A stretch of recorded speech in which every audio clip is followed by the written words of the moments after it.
You know what? When you give Kim Honeycutt a mic, you just never know what is going to happen. Our TED Talk experience was amazing. And I told Kim, I didn't tell her why she sucked. I told her why she was amazing. But they don't want to hear you preach. They want to hear you tell a story. And when I told Kim to stop preaching, she figured it out. So it is such an honor to be on this stage again. I've been on this stage many times, and so I do appreciate Kim always extending the invitation. I appreciate Naeem, opening the doors for such a ministry, because so many people have been blessed. As a result of this, I'm always sharing an icuTalk video. I'm telling somebody, you going through something with me? Hold on, there's a video. Let me just get you. Let me just get you right there. But even though I haven't been here in a while, it always feels like I'm here every month when I get on this stage again. And so God has a way of speaking to Kim. You ever know, there's a different way he speaks to Kim than he speaks to everybody else? So she comes up with these themes, and I'm like, what bottled up? What am I going to talk about bottled up? But the themes have a way of allowing the speaker to be comfortably vulnerable. Because in order to stand here, you've seen two other people before me, in order to get up here, you have to make a decision to be vulnerable, because what we have to understand is that our story is not just for us. How many stories have you heard that have gotten you through so many different things? And those are the things that I live by. The very first story that I heard on this stage, I think her name was Kristen, the paraplegic. She was absolutely amazing, and her words changed my life to this day, because she used the words, "I get to."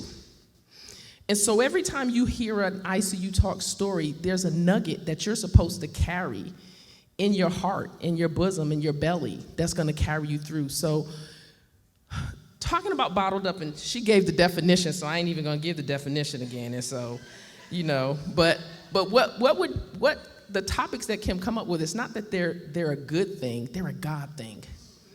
Because there's always something in there that you're supposed to take with you. So, but me, every time I get on this stage, I always turn everything upside down. So we're going to have fun. So y'all can just kind of loosen up, flap your wings, tap your toes, or do whatever you got to do, but it's going to be different. So by now, there are millions of us that understand what it means to be bottled up. And the new term for it is called lockdown. It's called lockdown. So just imagine what you felt, 14 months ago? When we were all instructed that we were going on a lockdown. Now, first of all, my mind went to, is Chick-fil-A going to be closed? That was very important to me. Is Chick-fil-A going to be closed? But think about it. When we were instructed that we would be home, that offices were closing, businesses were closing, and then the most horrifying thought hit many of us. I got to be home all day with these kids. My husband is usually home during the day, and I'm at work. And the few days that I did stay home, I could tell that I was annoying him, because he has a ritual, he has a little ritual that he does, and a lot of that involves nobody asking him questions and talking to him.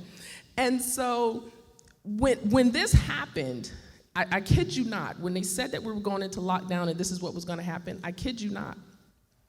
My first thought was, and I did a video, and it's on my Facebook page, I said, do not get caught up in what you're hearing and seeing on the news, because God is up to something. There is a reason why he has gathered us all in our separate places. We are gathered in our individual spaces. It wasn't about not going to work. It wasn't about not watching a game. It wasn't about, not going to Little League and all these other things. It was about one of two things. I had to ask myself, God, what are you doing? Are you preserving me, or are you preparing me? So So that's something that I want you to think about.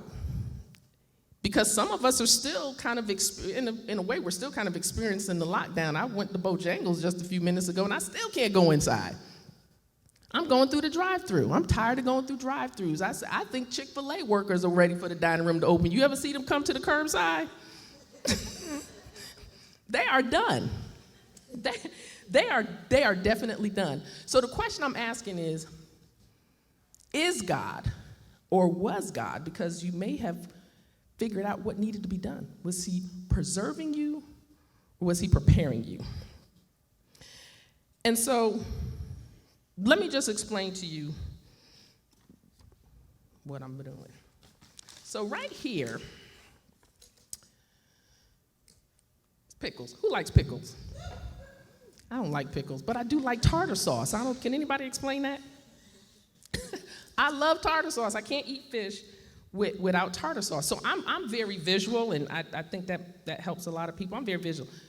Here we have a jar of pickles. And then for those of you who love pickles, you kind of go to the store, you grab whichever kind. I didn't even know they were different sizes. I didn't even know they had a barbecue pickle, and they got a something else kind of pickle, and then they had a not so sour pickle. And I'm like, oh my God, this is just too many pickles.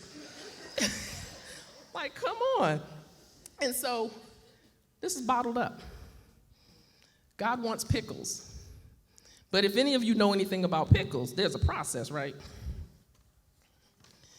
Right now, we still just pickle and cucumber. Pickle and cucumber. So I had to write down the directions because, like I said, I don't eat pickles, so I don't even know the process. So I had to watch a YouTube video. I did. YouTube is amazing, I'm telling you. You can catch icuTalks. So to make pickles, to get to this point, when you could just walk in your grocery store and grab this right off the shelf, to get to that point, you have to have pickled cucumbers, which I didn't know, so now I know the little cucumbers are called pickled cucumbers. You need fresh dill and garlic, and I have some of that in here. Apple cider vinegar, preserving pickling salt, alum, and for you people who cook, if I pronounced it wrong, just tell me later, and some water. So now what you do is, before I left home, I cut these up into spears, put a clove of garlic in there and some dill, and the rest of the ingredients are in a pot, and they're coming to a boil, and it's called brine. I think that's how you pronounce it. It's called brine. So the brine is coming to a boil, and she just kind of described to us what happens when hot water, because you have to get to a boiling point. You have to get to that stage in order for the next level to happen. And so once you get them in this jar and the brine is hot, you actually have to have a certain lid. I think he said you have to have a rubber lid because there's a seal. So think about this. Our new word for bottled up is lockdown. So there was this seal. This seal was, don't leave the house, figure out what you're gonna do, get board games out. The board games are just like, whoa, we have made a comeback. We have made a comeback. And just think about that pressure that you experienced during our bottled up period. And here's the thing, what people need to understand, it's okay to not be okay. It's okay that the folks in your house got on your nerves. Because you know why? You're relearning one another again. So we get to this point, you put everything in there, you add the hot liquid, and then you tighten the jar with that rubber seal lid, and then it sits for 6 to 8 weeks. Minimum at the most, I don't know. I bought the ingredients for this example. I might go ahead and make my husband some pickles. But when you look at these two examples here, this is what God wants from us. And I had to ask myself, because like many of you, if you've asked the question that I asked, God, what is it that you're doing? What is it that I'm supposed to be doing? Because I had a couple of things on my calendar last year to be doing, and all of that got shut down. And I'm saying, why? Why are we going through this? What is the purpose? What am I supposed to be getting from this? And I can't tell you how many times I sat very frustrated, upset. I wasn't upset at God because ain't no need getting upset at him about it. But I'm like, well, what am I supposed to do with my life now? Because see, everything that I enjoy doing involved being in front of people, professional developments and speaking and things of that nature. Now everybody's on Zoom. Everything had to change. And what was inside of me in 2020 had to sit and change. Because if I'm going to become Pickles, if I'm going to become what God wants, the end result, I have to accept this process. And I don't like process. I don't like process. I'm not patient. I want things to hurry up and happen. I even have to check my anxiety when I'm in the car, and I'm like, why are these people driving so slow? And I actually have to say to myself, well, why are you in such a hurry? Reflect. So again, I ask, think about your individual situation. Think about where you are in life right now. And as it was stated by one of the other speakers, there's always purpose in the preserving, and there's purpose in the preparation. Because sometimes God wants to preserve you and set you aside because he don't need you coming in contact with nobody right now. He doesn't need you coming in contact with no one. And so for me, I took advantage of those opportunities. I began meditating. So for someone whose mind that runs like mine, meditation is whoa. I'm like, this ain't over yet. And I look at the little thing and it's like, you haven't been meditating for 2 minutes. I'm like, dang, that felt like 5 minutes. I'm like, this is long. But when you understand, and I had come to the understanding, God wants something out of me. God wants something different from me. Maybe it's how my relationship with my children. I don't have a bad relationship, but maybe he wants me to do something different. Maybe he wants me to approach things differently. I have adult children, and sometimes we approach our adult children like they're still at home or they're still, young people. And God is saying, I want Pickles, but I can't get Pickles if you won't go through this process. And I had to have an honest conversation with myself, actually about a couple of weeks ago. So I guess I hadn't talked to myself for almost 14 months. And I said, I have gotten comfortable and unmotivated. Who can relate to that? You don't have to raise your hand, but if you do, we're just all being honest in here today. Comfortable and unmotivated. Because when that shift came through our lives last year, we all had to shift the way we were thinking. And God had to remind me, I have something for you to do. I have some places for you to go. There are some lives that you are supposed to touch. It may not be on the stage. Yours may not be on the stage. We get to touch lives at the grocery store. We get to touch lives on our jobs. So when he is preserving us, he's protecting us from any type of harm, any type of debris, because that's what this lid does. It protects from the cold air getting in and causing the cucumbers to wilt and the dill to dry up. You're sealed and you're being preserved for a reason. And I'm still trying to understand my preservation or what I'm being prepared for. I don't stand here with it all together. See, it's okay for us to show up and not have it all together because people learn from our not togetherness. As we go through different stages of life, somebody is learning on that level. And so I've learned not to try to show up all together because that's a part of being humble, and that's a part of being broken, and that's a part of being real. And we have to let all of these shields down that we try to, our own self-protection. Let God protect us. And then when he's preparing us, it's almost like the same process, but he may still have you out in the open. So in the midst of even the lockdown, I continued to go to work because I had to leave the house. Because 30 years of marriage was probably not going to make it to 31. Because I said he was getting on my nerves and I was getting on his nerves, and because I'm used to talking to people during the day and he's not. And so being prepared, God will still have you in the midst as he's helping you to work through stuff.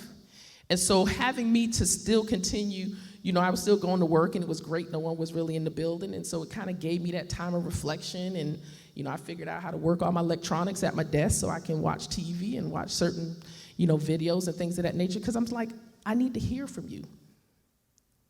So although they are similar in sight to some degree, they're different in the process.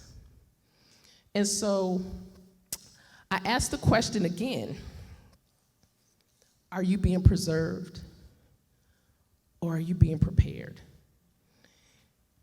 Either way, we have to allow God to do what he wants to do in us. Because I realize I'm frustrated because I ain't doing what he asked me to do. I'm frustrated because I'm not hearing him. And so, how do I say this? So I'm all tight inside and just feeling like, ugh. And you have them days you say, I'm just feeling blah. Blah has no definition. But I understood mine because I didn't like the process that I'm having to go through. But at the same time, God is showing me what it is that I'm to do. How am I supposed to make the best of this lockdown, of this being bottled up? Because I said so many times when I would talk to people, I'm like, we have to come out better on the other side of this lockdown than when we started. Because God had a purpose. And even though we're coming out of it, it's still not too late for any of us to find and define that. It's never too late to listen to God. And so there's a couple of questions that when that moment, if it's still going on with you, you have to ask these questions, ask them aloud. God, what are you doing? You know how you say to somebody else, what are you doing? You could say, God, what are you doing? You say, God, what are you doing? God, what you doing? You put that what you can get what you doing. God, what are you doing? Because he wants us to ask, because when we're asking, he knows that he has our attention. He knows that he has our attention. So I'm like, God, what are you doing? In all of this, what are you doing? I see what they're saying, but what are you doing? Think about this. We were all put on an even playing field. LeBron James was at home with his family just like I was. Oprah was at home with her dogs just like you were. Everybody that we see on television and doing things, they were home just like we were. And God put us all on the same playing field. So you have to ask, God, what are you doing? That you're able to shut us all down and put us all together. Then you ask, what do you want me to see? What do you want me to hear? And that was always my question. And I'm going to tell you, I kept asking and I wasn't hearing anything. And I'm just like, what is it? What am I missing? Because that's the thing that I keep asking. What am I missing? Because sometimes, I'm not that super spiritual person. I always let people know I ain't super spiritual. If you're looking for super spiritual, you got to call Kim. I'm like, you go for somebody else. I said, because, I am a believer in Christ, but I roll with the Jesus that turned over tables. If you looking for somebody that was blessing folks and swaddling clothes, I'm not the one. I'm the one that turned over the tables. Jesus got angry too. But what do you want me to see and what do you want me to hear? And I'm missing it. And I'm like, this time is passing. It's almost a year. Nothing is happening. What is it? What am I missing? What am I not paying attention to? Another question. God, where do you want me to go? Because there's a journey. It could be that your releasing comes in you going to the neighbor's house and apologizing for something. A coworker, a family member. You know, the things that are so simple are the things that can bust those doors wide open. I was even asking, who do I need to forgive? Who did I say something? Like, ask the questions. And then here's what we have to do, which I'm learning. Be still for the answer. So when we say be still, you know, we're just thinking, don't move, just wait. I'm waiting on God. Somebody see you sitting at the bus stop looking real crazy. They say, what you waiting on? What bus you waiting on? No, I ain't waiting on the bus. I'm waiting on God. Just sitting here waiting on God. Well, sometimes it is being physically still. But then it's also stilling our minds. That means we're not trying to figure it out and come up with the answers. Because you know, everybody know a hookup. We all got hookups somewhere. And we want to get a hookup. But God is saying, no, I want you to sit still. I don't want you to ask for anybody. I don't want you to ask anything. So just like these cucumbers here, there was a process of adding the dill, the garlic, the apple cider vinegar, and the other ingredients, along with 6 to 8 weeks of being still to become this jar of pickles. I don't know why we think the process should be any different for us. There's a process for this, and it started here. There's a process for where you are and where you're wanting to go. There's a process for where I'm wanting to go, and I'm still going through that process. I don't stand here with it figured out. I don't stand here knowing what it is. I don't. But even though it's bottled up, I'm accepting the process. And in this here, this I would call this a healthy bottling up. Because when you know that it's God working in your heart and working in your life, because it's always for a purpose. So next time it seems that life has hit you in the gut, ask yourself, is this the season where God is wanting to preserve or prepare me? Let us pray.